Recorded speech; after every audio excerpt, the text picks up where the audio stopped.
Finally, the humans destroyed themselves. Part 2 by John W. Gilmore. I was in class again. It was a small room with myself and only two other people. An artificial life form, ALF for short, was standing in front of us teaching us about the customs of the Turanian people, something I really didn't care about. I guess he could tell. He looked at me through narrowed lids, tapped the side of his head, and sent me a telepathic message. It hurt a little. I wasn't used to it. They were trying to teach me to be a telepath. When I wasn't that good at it, they implanted a chip in my inner ear to help me. He asked if I would rather be somewhere else. I smiled. To my surprise, he did too. He continued with his lesson. He told us about the planetary system and the fact that it was the center of a small galactic empire. Apparently, Darla and her family were the figureheads who sat on the throne in memorial of the ancient empire that had been gone for centuries, since the systems became more enlightened and democratic. The Turanians had been a warlike people most of their existence. It had changed about 2,000 years before they came to Earth. I guess I should have known from their hard demeanors.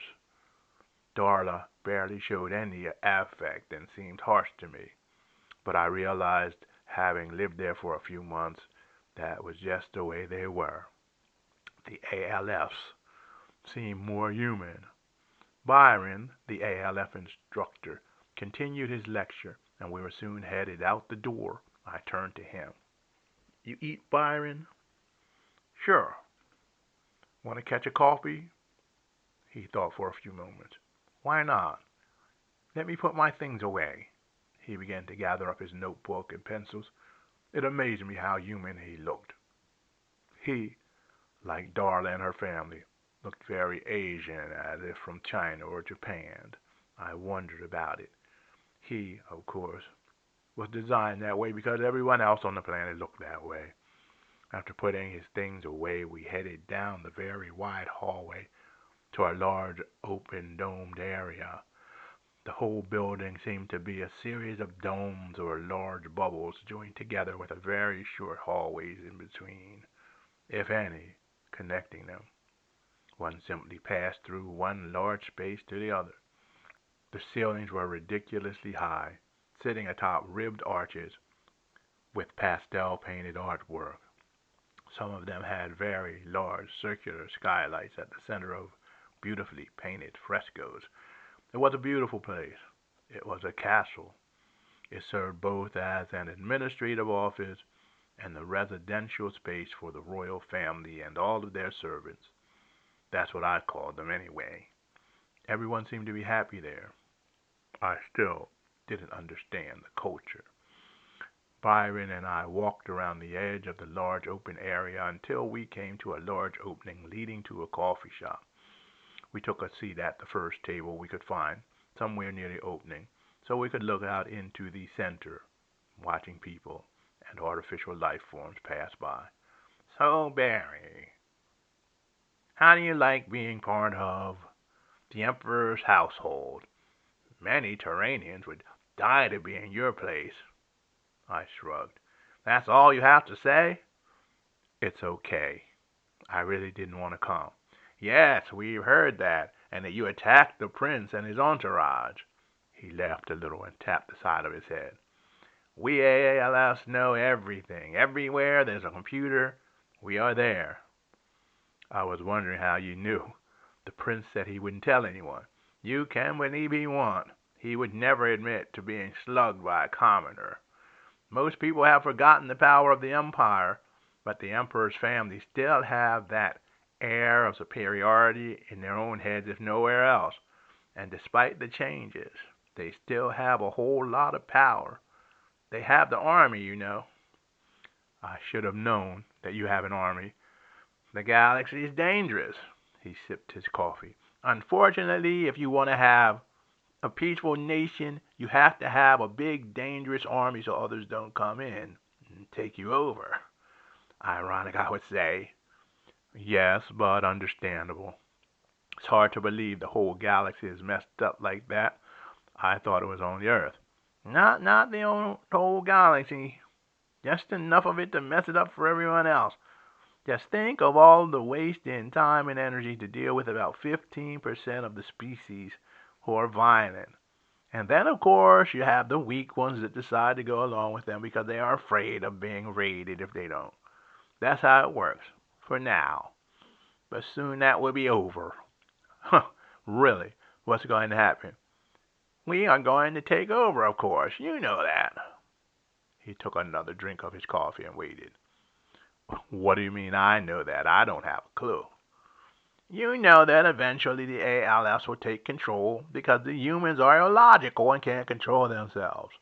You know that the isms are a danger to the whole galaxy, don't you? I've thought about it. Well, how can an intelligent life form with the power and ability to end it in a fair and just way not do it? I don't know. You can't be serious, though. Now is the time that I should lie to you, right? And say I was joking so you'll be relieved.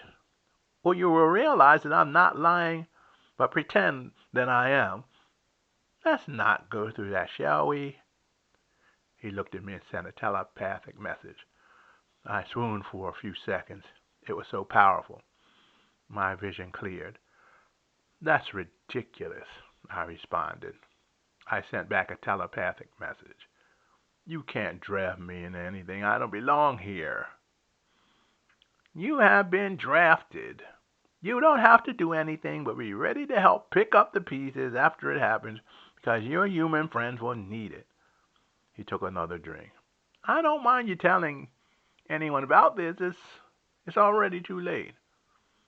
Why are you telling me? Because you don't belong here, like you said. I only wish we would have gotten to your planet earlier. The planet wouldn't have been damaged so badly because of neglect. We will save this planet, and you'll be a big part of the healing process. In fact, as I speak, the galaxy is ours. A bright blue light flashed. He quickly closed his eyes and plopped down head first onto the table. Soldiers came rushing in with their weapons drawn, led by the prince. He looked at me, then looked at Byron, and said, "Take him." I stood there, being eyed by the Empress and her entourage in the chamber room. Darla seemed colder than usual, but just a little bit. "So what do we do with him?" the prince asked, turning his attention to me. "Whatever you want," she said. He began to grin. In that case, leave it to me. Leave him here." "Yes, your highness." She clenched her jaw. She had just about been cast out about a month ago. Now it was your highness. She noticed a slight smile on her brother's face as he bowed and turned to walk away. He didn't want the job. I just stood there as the large room emptied, leaving me standing there in front of Darla, seated on a large throne. She threw one leg over the armrest. "So you're plotting to overthrow the galaxy?" "What for? There's nothing in it worth having," I responded. "What did he say to you?" "That I was drafted to help humans adjust because it was already done. AI had already taken over." "Interesting. I wonder if it's true, don't you?" "I don't see anything different." "You just haven't looked in the right places." She brought her leg down and leaned forward. "The ALFs are in rebellion, and the computers are down, except for our ancient computers that aren't connected to the net. We're in trouble, Barry." "They'll be coming for me first." "I won't let them have you." "How cute," she responded. I clenched my jaw that time and saw her trying to hide a smile. This is the end of part 2.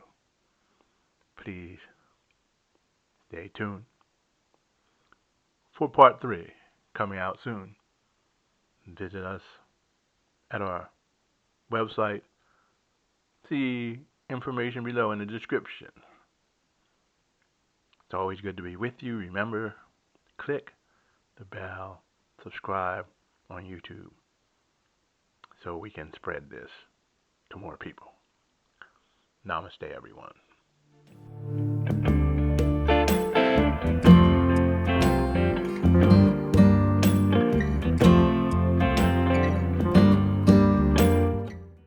Why do you think that health and wealth sound similar? Because when one has true wealth, it means being healthy, having a good family, and a good life. It doesn't only mean having money. And that is why we are trying to create opportunities for you to have wealth in your life. At Diana Sarah Holistic Health. Join us at www.nextstepcoaching.mysite.com.